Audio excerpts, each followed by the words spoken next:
우리가 신앙생활에서 가장 강조하고 중요한 것이 무엇입니까? 기도도 있고 찬양도 있지만 그 중에 예배입니다. 그래서 우리가 예배를 드리는 이유는 분명히 예배를 드리는 대상이 있고 그 이유가 있기 때문입니다. 성경에서는 하나님께 예배드리는 장면이 많이 소개됩니다. 특히 요한계시록에서는 예배드리는 장면이 많이 나오며 또 자세하게 나옵니다. 특히 천상 예배는 모두 찬양과 경배의 모습입니다. 현재 우리가 드리고 있는 예배는 여러 가지 순서에 있지만 계시록에 있는 예배를 보면 대부분 찬양과 경배를 드리는 모습으로만 기록되어 있다는 것이죠. 그래서 계시록에는 총 7번의 찬양이 소개되고 그 주제는 다음과 같습니다. 계시록 4장 8절에서 11절에는 창조 찬양이,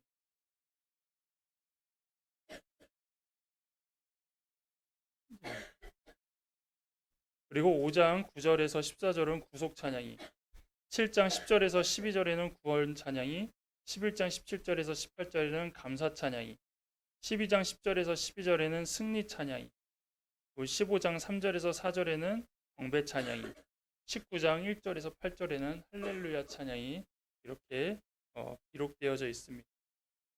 그래서 총 7번의 찬양이 이렇게 기록되어져 있는데, 앞에서 보았던 1절에서 7절을 다시 한번 우리가 지지난주에 했는데 간단히 살펴보면 하나님 오른손에 무엇이 들려져 있습니까? 두루마리가 있고 그 두루마리는 7인으로 봉해져 있습니다. 그리고 그 두루마리의 인을 떼야 그 내용이 성취되기 때문에 그 7인을 뗄 사람이 없다는 사실에 바울이 크게 울었습니다.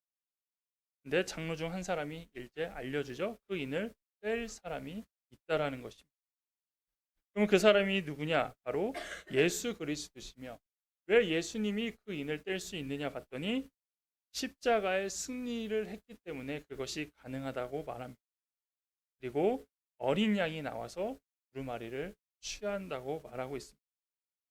그러자 어떤 일이 생깁니까? 네 생물과 24장로 그리고 많은 천사들과 피조물들이 예수 그리스도를 찬양하고 경배하는 모습이 나타나고 있다라는 것입니다.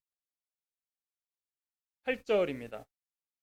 그 두루마리를 취하심에 네 생물과 24장로들이 그 어린 양 앞에 엎드려 각각 검은고와 향이 가득한 금 대접을 가졌으니 이 향은 성도들의 기도들이라 라고 말하고 있습니다. 그래서 네 생물과 24장로가 지금 어린 양 앞에 엎드렸다고 하는데, 이 엎드린다라는 것은 예배한다라는 것입니다. 그리고 이들이 엎드릴 때 어떤 일이 어떻게 나왔나요? 그들이 검은고와 향이 가득한 금대접을 가지고 나왔다는 것입니다. 그래서 내 생물이 검은고를 갖고 왔는지 장로들이 검은고를 갖고 왔는지 그건 잘 알 수 없지만 중요한 거는 내 생물과 24장로가 이제 검은고와 금대접들을 이렇게 갖고 왔다라는 것이죠. 자, 그래서 여기서 보면은 검은고와 향이 가득한 금 대접을 뭐라고 설명하냐면 성도들의 기도들이라고 설명을 합니다. 그러면 이것이 어떻게 성도들의 기도가 되느냐? 검은고는 무엇이냐면 노래할 때 반주하는 악기로 찬양을 의미합니다. 우리가 찬양을 무엇라고 얘기하냐면 곡조가 있는 기도다라고 말을 하죠. 그래서 검은고와 그다음에 향이 가득한 금대접을 갖고 왔다라는 것은 기도들을 가지고 왔는데, 복이 있는 기도와 또 우리가 일반적으로 하는 그 기도, 그 모든 걸 포함하고 있다라는 것입니다. 그래서 성도들이 하는 모든 기도들을 지금 가지고 나와왔다라는 것입니다. 그렇다면 왜 내 생물과 24장로들이 이 성도들의 기도를 가지고 예수님께 나와왔을까? 그 이유는 예수님께서 중보자의 위치에 계시기 때문에 이 기도가 예수님을 통하여 하나님께 상달되기 하기 위해서 그들이 들고 왔다라는 것입니다. 이런 상황에서 이제 네 생물과 24장로들이 노래를 부릅니다. 9절에 그들이 새 노래를 불러 이르되 두루마리를 가지시고 그 임봉을 떼기에 합당하시도다. 일찍이 죽임을 당하사 각 족속과 방언과 백성과 나라 가운데에서 사람들을 피로 사서 하나님께 드리시고라고 말합니다. 여기서 잘 보면은 그들이 찬양하며 이르되 이렇게 표현할 수도 있어요. 그리고 앞에 나온 대로 그들이 이르되 이렇게 그냥 했을 수도 있는데 왜 굳이 새 노래라는 단어를 썼을까요? 그 이유는 하나님이 이제 행하시는 새 일에 대한 새로운 찬양이기 때문입니다. 그래서 찬양의 내용은 죽임당한 어린 양을 통해 다시 시작되고 성취될 구원 역사를 담고 있는 노래의 내용을 담고 있어서 새 노래라고 표현을 했다라는 것입니다. 그래서 이렇게 내 생물과 24장로가 부른 새 노래의 내용은 크게 세 가지로 나뉘어집니다. 먼저 어린 양이 임봉을 떼기에 합당한 자격이 있다라는 것을 찬양합니다. 9절 앞부분입니다. 그들이 새 노래를 불러 이르되 두루마리를 가지시고 그 임봉을 떼기에 합당하시도다 이렇게 얘기를 합니다. 이것은 무슨 내용이냐면 앞에 2절에 이렇게 얘기했습니다. 누가 그 두루마리를 펴며 그 인을 떼기에 합당하냐라는 질문을 했죠. 그거에 대한 질문의 답으로 지금 이렇게 노래의 앞부분을 하고 있다라는 것이죠. 그래서 어린 양은 합당한 자격으로 온 세상의 경영과 심판의 계획이 담긴 하나님의 두루마리를 취하셨다라는 것을 찬양하고 있습니다. 다음으로는 어린 양이 죽임을 당함으로 이루어진 구원 사역을 찬양합니다. 9절 중간부터 보면 일찍이 죽임을 당하사 각 족속과 방언과 백성과 나라 가운데에서 사람들을 피로 사서 하나님께 드리시고라고 나옵니다. 그래서 어린 양은 자기 피로 각 족속과 방언과 백성과 나라로부터 사람을 사셨습니다. 여기서 말하는 족속과 방언과 백성과 나라는 계시록에서 열방을 포괄하는 관용적인 표현입니다. 그러니까 자주 나온다는 거예요. 그래서 온 세상, 온 열방을 표현할 때 족속과 방언과 백성과 나라라는 표현을 많이 쓴다라는 것이죠. 또한 피로 샀다라는 건 무엇입니까? 예전에 노예 시장에서 값을 지불하고 노예를 사듯이 예수님의 피로 인하여 죄의 노예로 있었던 우리들을 다시 건져내고 바꿨다,復전했다라는 것으로 의미하는 것입니다. 그래서 어린 양이 자기 피로 사람을 샀다라는 것은 예수님의 피로 인하여서 사람들의 죄를 대신 갚았고 해결했다라는 것을 의미한다라는 것이죠. 그래서 이것은 구약에서 6월절의 어린 양의 피로써 출애굽을 경험한 이스라엘 백성의 구원 역사를 떠오르게 합니다. 그래서 문설주에 어린 양의 피를 바른 집은 죽음이 넘어가고 바르지 않는 집에는 죽음이 임하여서 장자들이 죽었듯이 그 피를 통하여 그 죽음이 넘어가고 그 죄들을 대신했다라는 것을 알 수 있다라는 것입니다. 그래서 지금 이 찬양은 계속 그 어린 양의 구원 사역, 구속 사역을 찬양하고 있는 것이고, 이제 셋째로 어린 양을 따르는 자들에게 주어지는 은혜의 결과까지도 찬양을 합니다. 그것이 이제 10절인데 그들로 우리 하나님 앞에서 나라와 제사장들을 삼으셨으니 그들이 땅 위에서 왕 노릇 하더라 라고 해서 이제 구원받은 자들에 대한 이야기가 나옵니다. 어린 양이 자기 피로 사람들을 사신 결과 이들은 하나님께 드려져서 하나님의 소유가 되고 이제 하나님 앞에서의 그 신분이 나라와 제사장이 되었다라는 것입니다. 이것은 언제부터 이야기가 되었냐? 구약 시대에 이스라엘 백성들에게 하나님께서 약속하신 것입니다. 그리고 하나님의 이스라엘 백성들을 향한 하나님의 비전이었다라는 거죠. 그래서 이스라엘 백성들 너희를 내가 구원할 것인데 내가 너희를 이러한 존재로 내가 만들겠다라는 것이 바로 이 부분입니다. 그래서 출애굽기 19장 5절에서 6절에 세계가 다 내게 속하였나니 너희가 내 말을 잘 듣고 내 언약을 지키면 너희는 모든 민족 중에서 내 소유가 되겠고 너희가 내게 대하여 제사장 나라가 되며 거룩한 백성이 되리라. 너는 이 말을 이스라엘 자손들에게 전할지니라 라고 하면서 하나님이 이스라엘 백성들에게 약속하신 그 부분이라는 것이죠. 그런데 구약에서는 이것이 실패했습니다. 온전히 성취하기에는 실패했던 이 비전이 다시 끝난 것이 아니라, 없어진 것이 아니라 다시 어린 양의 피로 새롭게 성취된 것입니다. 그래서 베드로전서 2장 9절에 이렇게 말하죠. 그러나 너희는 택하신 족속이요 왕 같은 제사장들이요 거룩한 나라요 그의 소유가 된 백성이니 이는 너희를 어두운 데서 불러내어 그의 기이한 빛에 들어가게 하시니에 아름다운 덕을 선포하게 하려 하심이라. 즉 구약 시대의 이스라엘 백성들은 그들이 하나님을 떠나고 멀리했기 때문에 하나님의 약속이 실패한 것처럼 보였지만 다시 어린 양을 통해서 회복되면서 하나님과의 약속이, 하나님과 그를 믿는 자들의 약속이 다시 성취되면서 결국은 하나님이 원하시는 대로 성도들을 나라와 제사장으로 삼으셨다라는 걸 말하고 있습니다. 그래서 이렇게 볼 때에 어린 양이 피로 사신 사람들은 누가 됩니까? 바로 우리가 되는 것입니다. 그리고 우리를 또 다른 말로 교회로 표현할 수 있다라는 것이죠.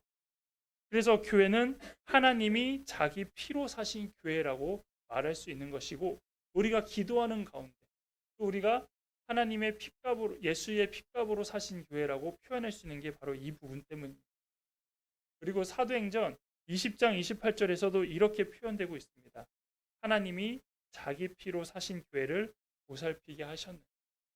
하나님이 교회를 세우신 것은 결국 예수 그리스도의 십자가의 피와 연관이 되어져 있고, 그것 때문에 이 교회까지도 세워졌다라는 것을 말하고 있으며, 어린 양이 자기 피로 사신 그 성도, 곧 교회는 장차 땅에서 왕 노릇할 수 있게 된다라는 것입니다. 자, 그렇다면 여기서 잘 봐야 될 게 뭐냐면, 지금 이 교회가 어디서 왕 노릇을 하냐면 하늘이 아니라 땅이라는 것입니다. 우리가 죽으면 하늘에서 무엇인가 역사가 이루어져야 되는데 왜 다시 땅에서 이 왕 노릇을 할까요?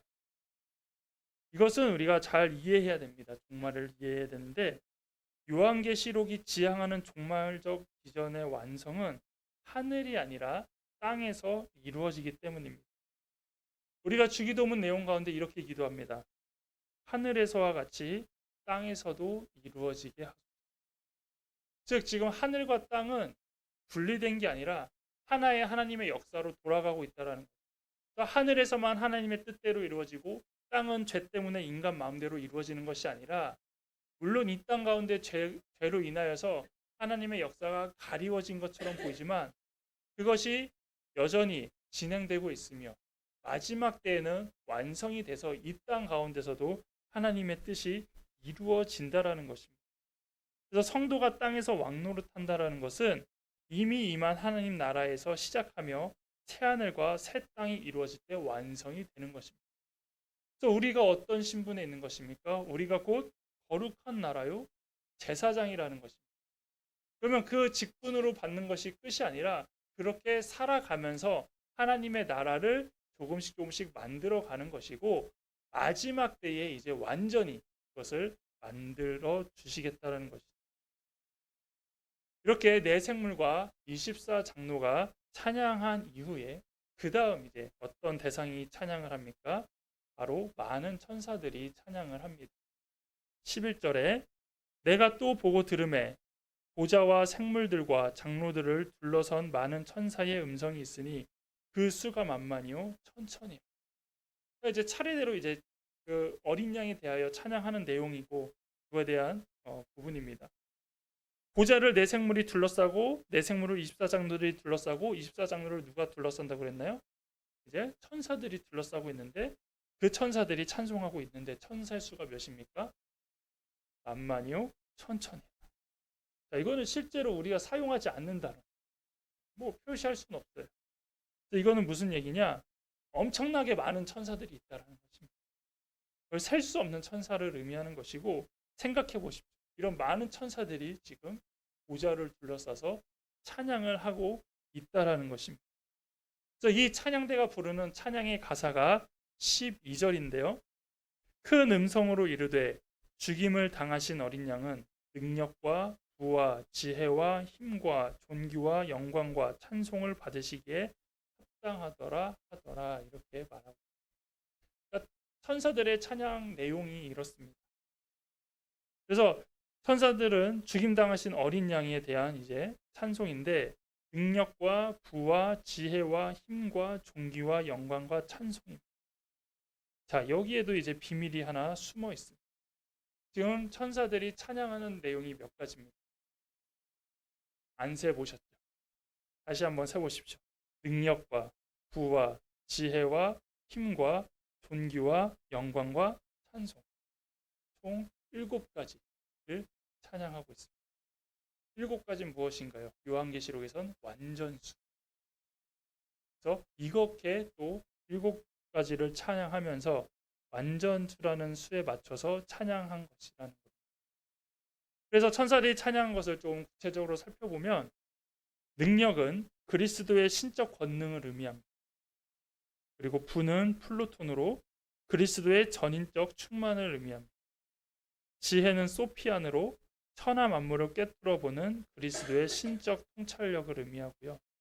힘은 이스퀸으로 근본적이고 본질적인 힘인 능력이 밖으로 표출된 힘을 의미합니다. 존귀는 티맨으로 만주의 주요, 만왕의 왕으로서의 존귀함을 의미하고 영광은 독산으로 창조주로서의 무한한 영광, 찬송은 율로기안으로 백성들로부터 찬미를 받으시기에 합당한 존재입니다. 그래서 가로로 쳐놓은 거는 헬라어 원어입니다. 그래서 우리가 그냥 한글로 능력과 부와 지혜와 힘과 존귀와 영광 찬양이라고 표현하지만 그 세부적인 내용을 보면 예수님의 그 모든 능력을 이렇게 한 단어씩으로 다 표현한 것이고 천사들은 이렇게 그리스도관이 온 세상의 왕으로 좌정하고 통치하고 계심을 찬양하고 있다라는 것입니다. 이렇게 해서 이제 천사들의 찬양이 끝난 이후에 그 다음 이제 누가 남았을까요? 마지막으로 피조물들이 찬양을 하면서 이 찬양의 절정을 이루게 되는 것입니다. 13절에 내가 또 들으니 하늘 위에와 땅 위에와 땅 아래와 바다 위에와 또 그 가운데 모든 피조물들이 이르되 보좌에 앉으신 이와 어린 양에게 찬송과 존귀와 영광과 권능을 세세토록 돌릴지어다 하니라고 해서 천사들의 찬양이 끝난 이후에는 이제 모든 피조물들이 하나님을 찬양하는 것이죠. 내용을 보면 천사들의 찬양하고 비슷합니다. 하지만 피조물은 찬송, 존귀, 영광, 권능만을 언급하고 이것이 영원토록 찬양하라라고 말하고 있습니다. 그래서 이제 내생물과 24장 그리고 천사들, 피조물들의 찬양이 끝났습니다. 그렇게 하나님을 경배하고 또 예수님을 위하여 찬양하는 것이 끝나면서 어떤 현상으로 마무리가 되냐면 이제 다시 내 생물과 장로들이 엎드려 경배합니다. 앞에서는 성도들의 기도를 가지고 엎드렸죠. 그 다음 이제 찬양 이후에 이들이 엎드렸을 때는 이렇습니다. 14절에 내 생물이 이르되 아멘하고 장로들은 엎드려 경배하니 모든 피조물들이 찬송하는 것에 대해 피조물들의 대표인 내 생물은 아멘으로 화답했고요. 성도들의 대표들인 장로들은 엎드려 경배한 것입니다. 이렇게 함으로써 이제 6장부터 언급되는 7인, 7나팔, 7대접에 앞서 행해진 대찬송과 이 경배, 다른 말로 예배의 예식은 5장을 통하여 이제 마무리됩니다. 천상에 있는 모든 예배와 그런 상황들 가운데 이제 6장부터는 심판이 하나씩 시작된다라는 것이죠. 이 5장에서 강조되는 것은 무엇이냐면 바로 어린 양이 죽임을 당하신 어린 양이라는 것입니다. 교회를 위해 죽임 당하신 어린 양은 영원토록 찬양받기에 합당하신 분이고 이것이 새 노래의 주제이고 성도인 교회는 이 노래를 평생 불러야 하는 것입니다. 그래서 우리가 교회에서 하는 역할은 뭐냐? 그냥 예배 드림, 끝나는 게 아니라 그 예배를 드리는 가운데 예수님께 영광을 돌리는 것이 포함되어 있어야 된다라는 것이죠. 우리도 항상 찬양을 하고 예배를 드립니다. 근데 중요한 것은 누구를 향하는 것이냐 하는 것입니다. 왜 예배를 드리냐라고 우리가 질문을 한다라고 하면 하나님께 영광을 돌리기 위해서, 예수님께 영광을 돌리기 위해서라고 말은 하지만 정말 우리의 몸과 마음이 하나님을 향해 이렇게 영광 돌리는 찬양을 하고 있느냐는 것이죠.